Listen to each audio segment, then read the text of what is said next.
नमस्कार, मैं हूं मनोज तिवारी और आप देख रहे हैं बुंदेलखंड एक्सप्रेस न्यूज। तो आइए शुरुआत करते हैं दिन भर की कुछ खास खबरों के साथ। श्री नाथेश्वर धाम के पीठाधीश्वर ओमकार महाराज पर बीते दिनों एक महिला द्वारा गंभीर आरोप लगाए गए थे, जिसको लेकर बाबा ने सभी आरोपों को निराधार बताते हुए कहा कि प्रथम सभी दर्शकों को जय श्री राम, जय नाथेश्वर धाम, जय बालाजी सरकार की। देखिए, हमारे आश्रम पर नाथेश्वर धाम बालाजी सरकार का जो दिव्य दरबार है, प्रत्येक मंगलवार को नाथेश्वर धाम आश्रम पथरिया 52 में दिव्य दरबार लगाया जाता है। अभी जैसे कि आप बता रहे थे कि जो महिलाओं ने आरोप लगाया, अभी हमारे यहाँ 15 दिसंबर से श्री राम महायज्ञ एवं संगीतमय श्रीमद् भागवत महापुराण का आयोजन किया गया था, जो कि आयोजन 22 दिसंबर 2024 तक रहा है। इस आयोजन का बड़े बड़े महापुरुषों का पदार्पण हुआ। चित्रकूट धाम से महाराज जी पधारे, कुछ गुरुदेव भगवान हमारे बड़ा अखाड़ा मैहर से पधारे, और अयोध्या जी से भी कुछ संत जन पधारे, और भी महापुरुष लोगों का पदार्पण हुआ है। कथा का वाचन हुआ है। दिव्य भव्य रूप में मेला का भी आयोजन किया गया था, मेला भी लगा। मड़ैया माफी से पूज्य महाराज जी पधारे, अनेक संत महापुरुषों का पदार्पण हुआ है। जिस कारण बस इसके पहले हमारी कक्षा जयपुर में संगीत में श्रीमद् भागवत महापुराण का आयोजन किया गया था, जो कि 2 दिसंबर से आयोजन किया गया था। तो 2 दिसंबर के पहले हमारे लिए कुछ तथाकथित लोगों ने ऐसा वार्तालाप किए थे हमसे कि अगर आप इस आयोजन को करेंगे तो इस आयोजन में जो भी इसकी दान दक्षिणा आएगी उसका हमको 50% राशि जमा करनी पड़ेगी। कौन है ये पर हमने मना कर दिया। ये लोग कौन? तो जैसे कि शेखा साहू हैं, और भी लोग हैं इनके साथ में जुड़े हुए हैं। ज्वाला पंडित जी हैं, जो कि आपके यहाँ से सागर से हैं, गुंडों में एक नाम आता है उनका, और भी लोग हैं ऐसे। तो उन्होंने चर्चा की हमसे, तो हम 1 दिसंबर को हम पाव देकर आए थे, हमारे एसपी महोदय को लिखित देकर आए थे, जिसकी हम शिकायत की थी हमने। इसकी हम पावती भी रखे हैं। हाँ, और वो हम आपको पावती भी दिखाना चाहेंगे आप सब लोगों को कि हमने 1 दिसंबर को हमने इसकी एक पावती भी दी थी हमने। देखिए, ये पावती है जो कि हमने एसपी महोदय के यहाँ पर जमा करवाई थी 1 दिसंबर। फिर क्या हुआ? उसके बाद फिर अभी हमारा श्री राम महायज्ञ था, तो यज्ञ में भी हमने चर्चा की। यज्ञ भी अच्छे से संपन्न हो गया। यज्ञ संपन्न होने के बाद भंडारा होने के तत्पश्चात तुरंत ही सुबह हमने एक न्यूज़ देखी, जो कि न्यूज़ काफ़ी वायरल हो रही है। उस न्यूज़ पे हमने देखा तो हमें पता चला, नहीं तो हमें तो ऐसी कोई जानकारी नहीं थी। इस महिला ने जो आप पे आरोप लगाए हैं, क्या सही है? देखिए, ऐसा है, इन्होंने 1 जनवरी 2024 को हमारा दिव्य दरबार लगवाया था।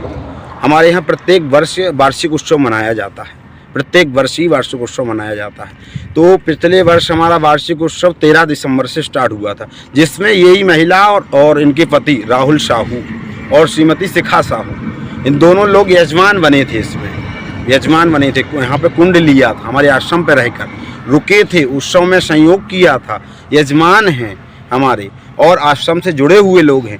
पर दिसंबर में यजमान बने, फिर 1 जनवरी 2024 को इन्होंने हमारा दिव्य दरबार लगवाया। नादिया घाट उनकी जो उनका पंचायत है, जहाँ वो रोजगार सहायक थी, अब तो उनको अटैच कर दिया गया है। तो ये यजमान वहाँ पे थी, तो उन्होंने हमारा दरबार लगाया नादिया घाट में, जिसमें अनेक पत्रकार महोदयों का भी पदार्पण हुआ था। आपके वहाँ के वरिष्ठ ने पैसों का ट्रांजैक्शन किया है और शारीरिक संबंध आपने बनाया। सुनिए तो 1 मिनट पहले उन्होंने वो किया, उसके दरबार लगा। उसके बाद दरबार के बाद इनकी एक वार्तालाप होने लगी कि हमने आपका प्रचार किया है। आप सुनिए पहले विस्तार से।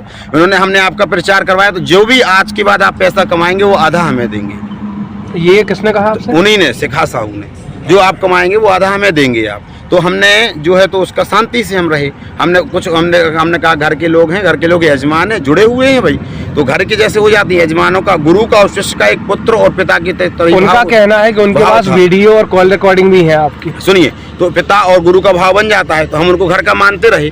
उसके तत्पश्चात वो जुड़े रहे, काफ़ी समय से जुड़े रहने के बाद जब वो कहते रहे तो हम उनको मतलब हमने कहा कि ठीक है बात कहते रहे। फिर बाद में जब उन्होंने यज्ञ हुआ हमारे यहाँ, यज्ञ होने के वाले, वो बात चलती रही, हमारे उत्सव चलते रहते हैं। फिर उसके बाद यज्ञ हुआ, जब हमने एकदम डायरेक्टली मना किया, हम 1 रुपये भी नहीं देंगे, तो फिर उन्होंने कहा कि हम आपको बदनाम करेंगे। उनका कहना है कि उनके पास आपकी कुछ अश्लील वीडियो आपकी और उनके साथ की नहीं, और कुछ कॉल रिकॉर्डिंग, ना कोई वीडियो है ना कोई अश्लील कॉल रिकॉर्ड है। लेकिन ऐसा जरूर है कि कोई भी व्यक्ति अगर आपको कोई धमकी दे करके कॉल आपका नंबर ब्लॉक कर देगा तो आप ब्लॉक कॉल करेंगे उसको, तो ब्लॉक कॉल हमने किए हैं। महिला ने आरोप लगाया है कि आप बालाजी मंदिर में कार से जाते थे और कहाँ बालाजी मंदिर? उन्हीं ने बताया है कि जब एसपी ऑफिस में शिकायत की है, महिला का कहना है कि बार बार आप उसको कॉल करते थे और बालाजी मंदिर के यहाँ बुलाते थे और आप कार लेके जाते थे। नहीं, हम ना कार लेके गए हैं, ना हमने बुलाया है और ना हम कहते थे। जो दरबार में आते हैं उनकी हम समस्या का समाधान करते हैं। एक आरोप और लगा कि आपने तांत्रिक विद्या करके कपूर खिला के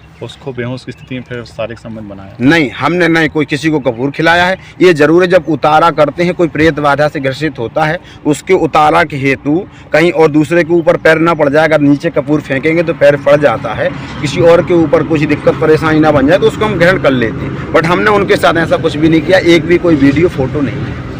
महिला के आरोप को निर्धारित मानते हैं, कैसे मानते हैं? हम ये मानते हैं कि अगर देखिए हम पैसे दे देते तो अब हम ये अश्लील वीडियो के और दुनिया के जो उन्होंने वक्तव्य दिए ना दे पाती वो, इसलिए हम पैसे नहीं दिए हैं क्योंकि हम धार्मिक आयोजन करते हैं। धार्मिक आयोजन में जो पैसा आता है धार्मिक कर्म में लगाते हैं। तो महिला से पहले आपने आवेदन कैसे दिया था?